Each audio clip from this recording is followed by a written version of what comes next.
зборови на охрабрување. Ја слушате програмата Охрабрувачки зборови од авторот Дарлин Сала.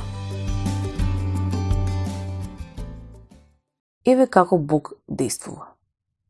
Луѓето уште зборуваат за илустрацијата во една проповед што татко ми ја употреби пред многу години. Додека луѓето влегуваа во црква, тоа неделно утро, видоа мала масичка што стоеше покрај проповедалницата. На неа имаше малечки пакувања со храна, длабок сад, чаша мирилка и голема лажица. Што воопшто бараше сето тоа во црква?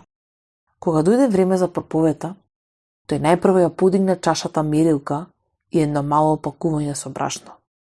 Потоа праша додека ставаше брашно во чашата. Кој ќе се пријави да дојде и да ги изеде овие 2 чаши брашно? Никој не одговори. Тој ги закачкаше уште малце. Ама зошто? Сите знаат дека многу вкусни работи што ги јадеме содржат брашно. Ова е најдоброто брашно. Ајде некој нека дојде и нека ги изеде овие 2 чаши брашно. Но уште никој не одговори.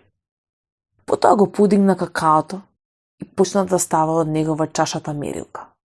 Па дали некој ќе дојде и ќе изеде оваа чаша со добро какао?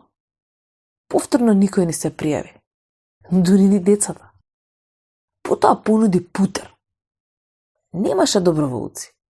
Што велите за неколку лажици ванила? Никој не одговори. Неговиот текст за утринската проповед беше Римјаните 8 глава, 28 стих.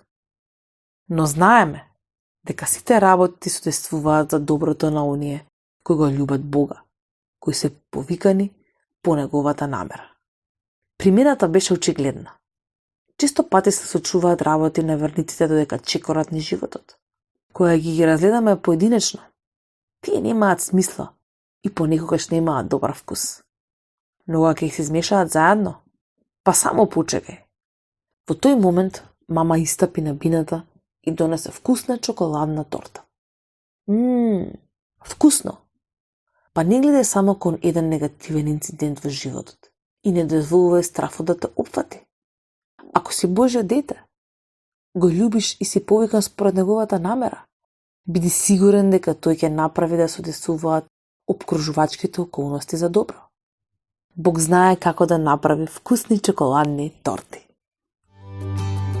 Ја слушнавте програмата Охрабрувачки зборови на македонски јазик од авторот Дарлин Сала.